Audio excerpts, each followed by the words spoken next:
Remain committed here at the Chelan County Sheriff's Office with our regional partners, the Douglas County Sheriff's Office, East Wenatchee PD, State Patrol, to continue to pursue justice and make sure their voices are heard. You're going to hear further from our U.S. Marshal partners to kind of elaborate further on how they're going to also assist us in the tracking process. We have not stopped our investigation, and again, we understand that the results from our crime lab processing from the Washington State Patrol, thank you Chief Batiste for your continued assistance on this, are starting to come back. We want to make sure those are properly processed, additional leads and interviews are conducted, and that again, our case is ready to go to court when Travis is brought to justice.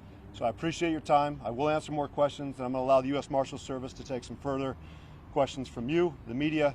But again, I appreciate all of you being here. This is the kind of group effort that's going to take to bring justice to this case. Please make sure you keep their names in your mind and that we bring justice back for those young ladies. Girls is what I've understood the family would like me to refer to them as. But they're deeply in our minds, and we appreciate it. Thank you. Thank you, Sheriff.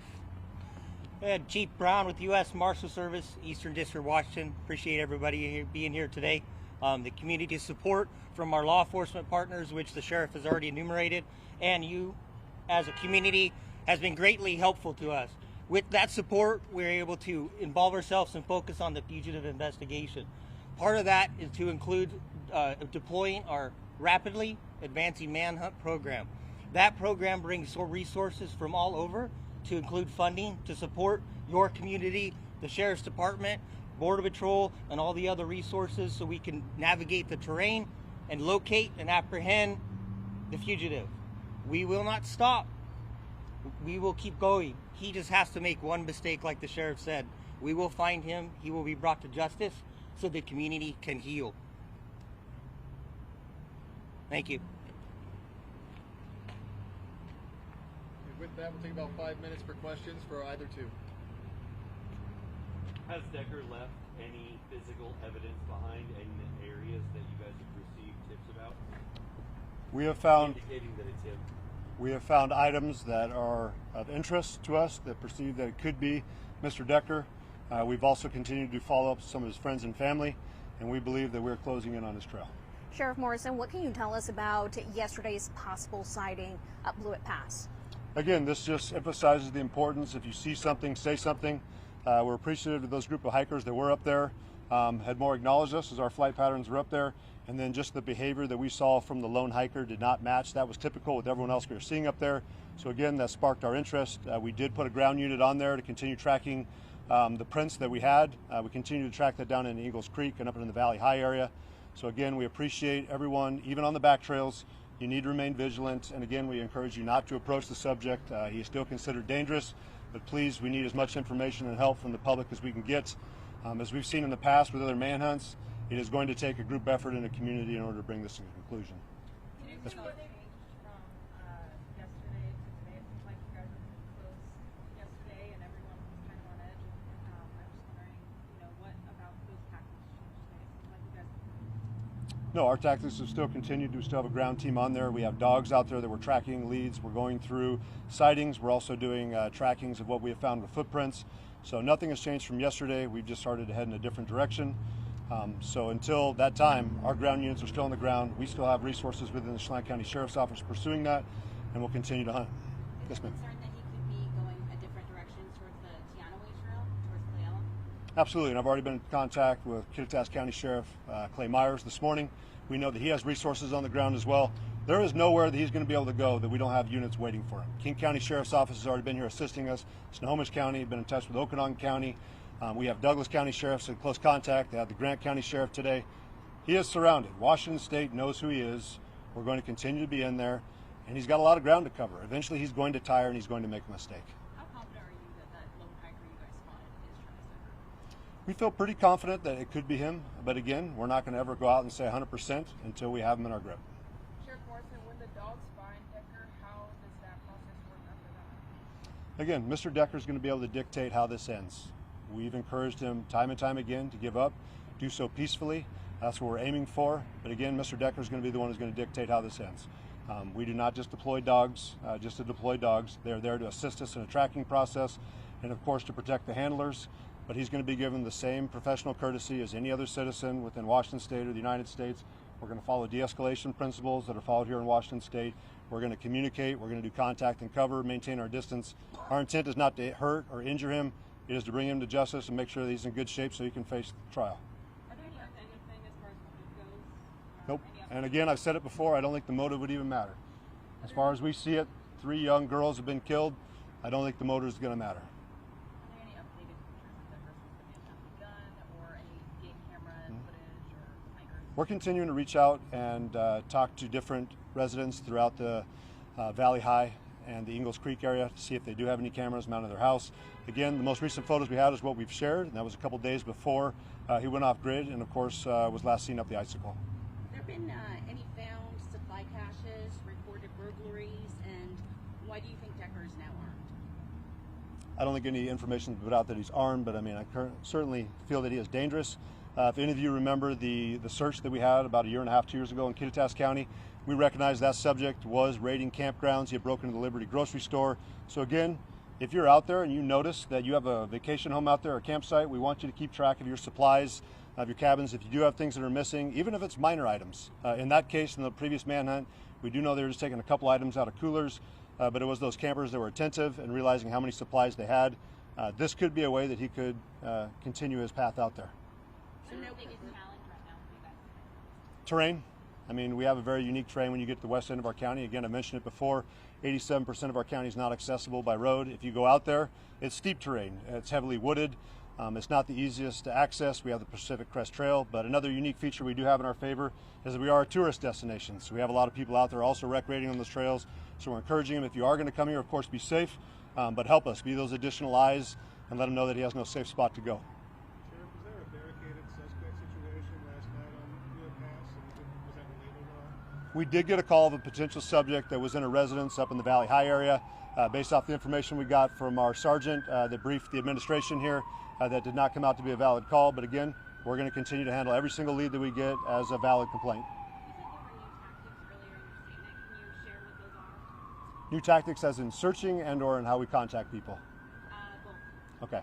So I mean, anyone that has been following Washington state law over here over the last several years, of course, we have Washington State's de-escalate Washington, which was I-940. And of course, it's just how we contact. I mean, we're going to control our pace when we're out there. We're working on contact and cover officers. We've invested heavily, thanks to our county commissioners and other federal partners, with less lethal tools. Again, we're not looking to injure anybody. We just want to take the subject into custody and make sure he stands trial. I know there's state, local, and federal agencies. Are you guys working with Canadian agencies? Are you talking about which partners we have? Sorry, getting a little bit of background. Yeah. Okay. Are you guys working with any Canadian agencies? I did have contact today with some enforcement agents up in Canada. We continue to work with our prosecutor's office on that front.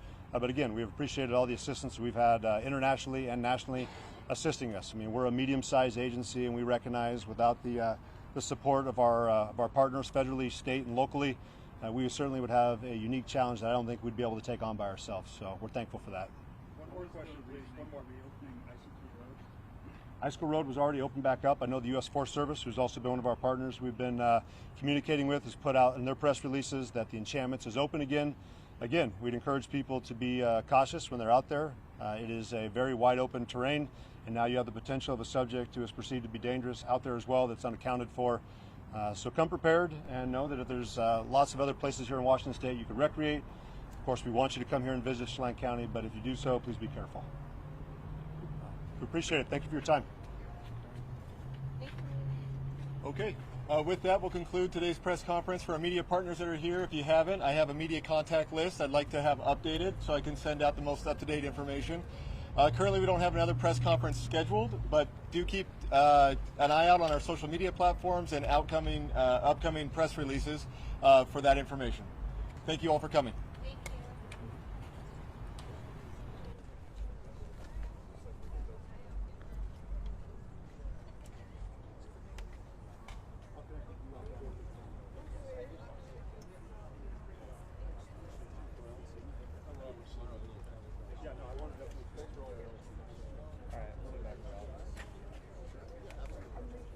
Going next. Good. Anything else?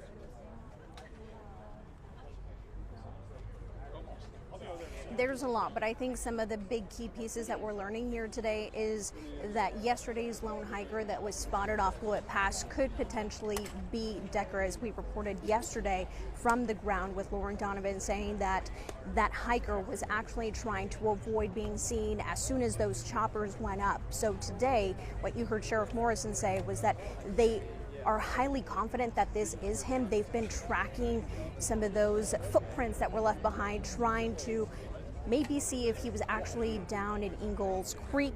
We know that there has been a lot of signage even on our way up here today, those signs reminding drivers that there is police activity, not to pick up any hitchhikers if they are driving out here, because as you guys, we've been mentioning time and time again, there is a $20,000 reward for any information leading to Decker's arrest, but it is unsure and unclear if he is armed, and they say he is dangerous. I mean, the accusations speak for themselves. The killing of his 9, 8, and 5-year-old little daughters. So what else do we know? There's a lot, and a lot of cooperation between agencies, state, federal, and local here, and we've seen this. I mean, we've been on the ground for the last 2 weeks now.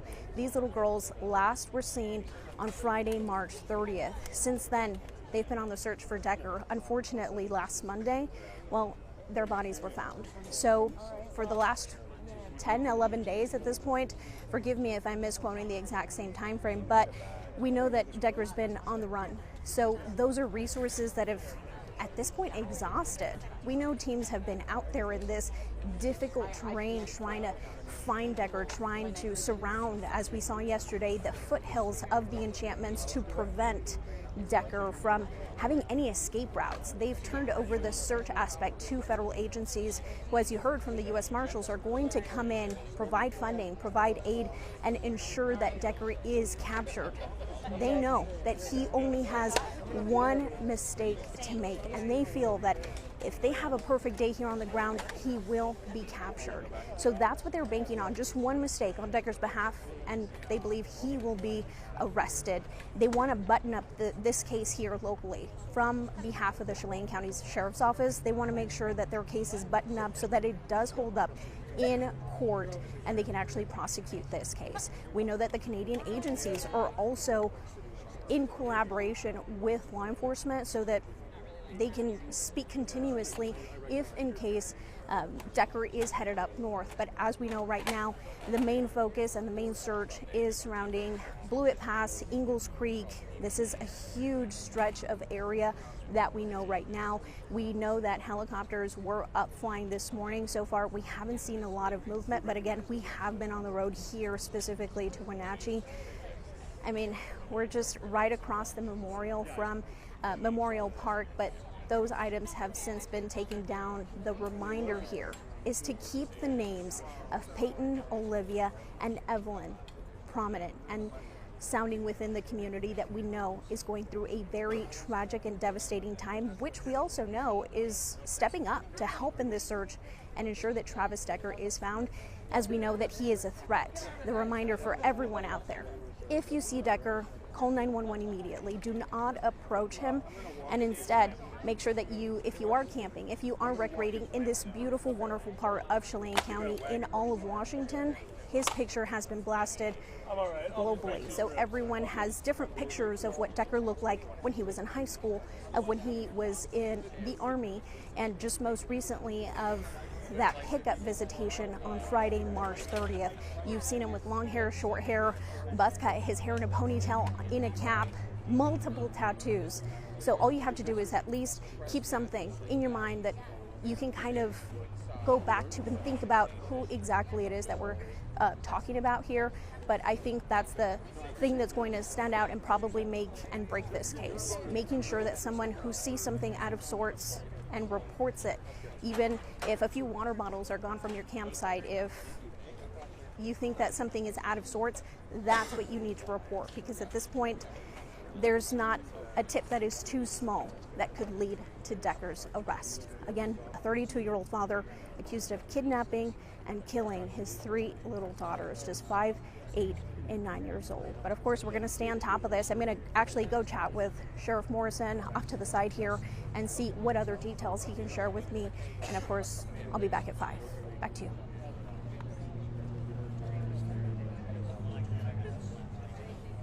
Oh.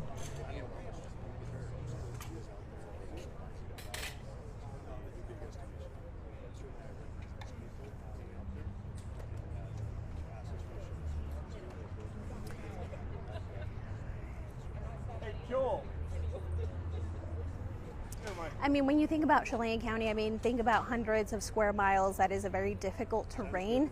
I mean, they don't have all the right resources. They're trying their best as they possibly can. That's why they're calling in Border Patrol and the U.S. Marshals and any other federal agency to come in and step in this. But the more that you can share Decker's picture, I think it's a probability. I mean, he's had at least, this happened on Friday, that he picked up the girls, and then the search continued for the 3 little girls Saturday, Sunday, and then their bodies were found Monday. So if you technically think about it, we could be talking about a 3 to 4 day head start that he could potentially be anywhere. I've heard from Sheriff Morrison, who said that he's had calls from Utah, from Texas, from Wyoming, anywhere that you name it across the 50 states, possible sightings. They've all been discredited, even as close as Idaho, McCall, but it's hard. It's very hard to work with agencies who maybe in other states, but we know that everyone here is doing their part, even as far as Texas, which is more than maybe 24 hours away if you're driving. So I can't even imagine what we're talking about if he were to walk this far. But it sounds like from some of the contacts that I've been able to make who say that they've known Decker for quite some time, they say that he's always remained pretty fit. Exercising was one of the things that he focused on, not just throughout the Army, but even in the National Guard and even afterwards. They say that he has quite the training to stay away, hidden, avoid detection from helicopters, avoid detection from others on the ground. So this is very difficult. We know that we want to share his picture, and as the sheriff mentioned, internationally, everyone at this point is talking about Travis Decker and trying to find him. But then that's where you get into those possible sightings. That is why yesterday's possible sighting is such a big task right now, and they're focusing in this area because he does know how to survive out in this difficult terrain. So they are very confident that he may remain in the area.